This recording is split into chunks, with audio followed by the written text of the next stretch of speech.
السلام علیکم ورحمۃ اللہ وبرکاتہ۔ بسم اللہ الرحمن الرحیم۔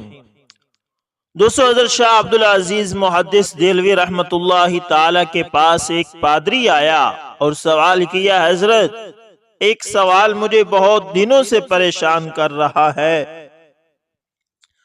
اگر آپ اس کا جواب عنایت فرمائیں تو بڑی نوازش ہوگی۔ حضرت شاہ عبدالعزیز محدث دہلوی رحمۃ اللہ تعالی نے فرمایا کہ پوچھو۔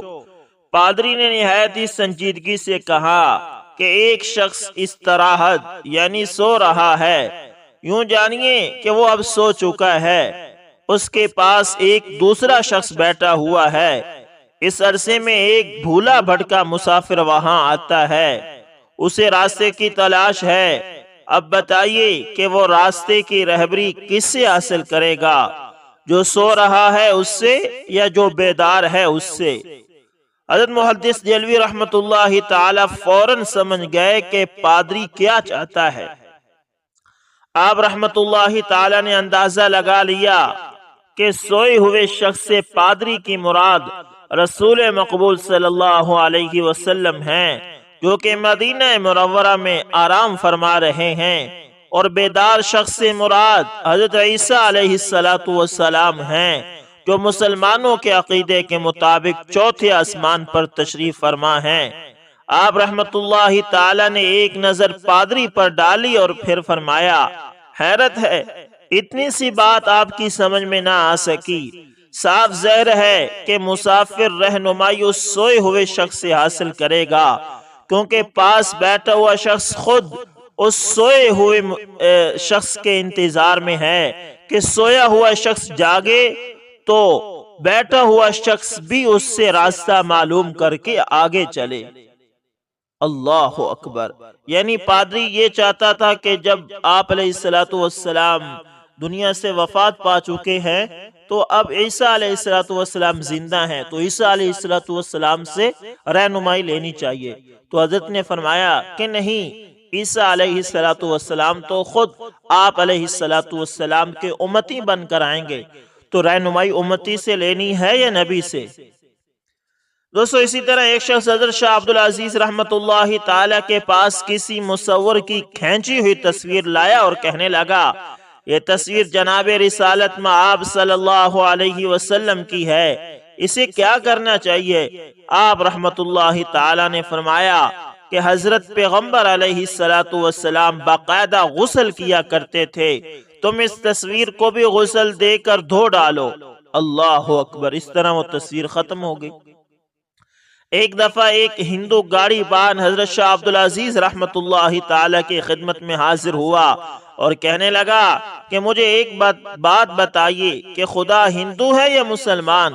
آپ نے فرمایا، جو میں کہوں اسے خوب سوچ لینا، اور وہ یہ کہ اگر خدا ہندو ہوتا تو گیو ہتھیا کبھی نہ ہوتا۔ اللہ اکبر! اسی طرح ایک شخص نے حضرت شاہ عبدالعزیز رحمت اللہ تعالی سے مسئلہ پوچھا کہ مولوی صاحب، یہ طوائفیں یعنی کسبی عورتیں مرتی ہیں تو ان کے جنازے کی نماز پڑھنی درست ہے یا نہیں؟ آپ رحمت اللہ تعالی نے فرمایا کہ جو مرد ان کے آشنا ہیں تم ان کی نماز جنازہ پڑھتے ہو یا نہیں؟ اس نے عرض کیا کہ ہاں حضرت، ان کی نماز جنازہ تو ہم پڑھتے ہیں۔ تو حضرت شاہ عبدالعزیز محدث رحمت اللہ تعالی نے فرمایا کہ تو پھر ان کے بھی پڑھ لیا کرو۔ اللہ اکبر! دوستو، اسی طرح میری اس تحریر کا مقصد صرف اتنا ہی ہے، جو غلطیاں غرور اور تکبر میں مجھ سے ہوئی ہیں وہ آپ نہ کریں۔ یہ ایک نئی تحریر ہے، یہ لازمی سنیے گا، اور یہ کوئی کہانی نہیں، ایک ایک بات سچ پر مبنی ہے۔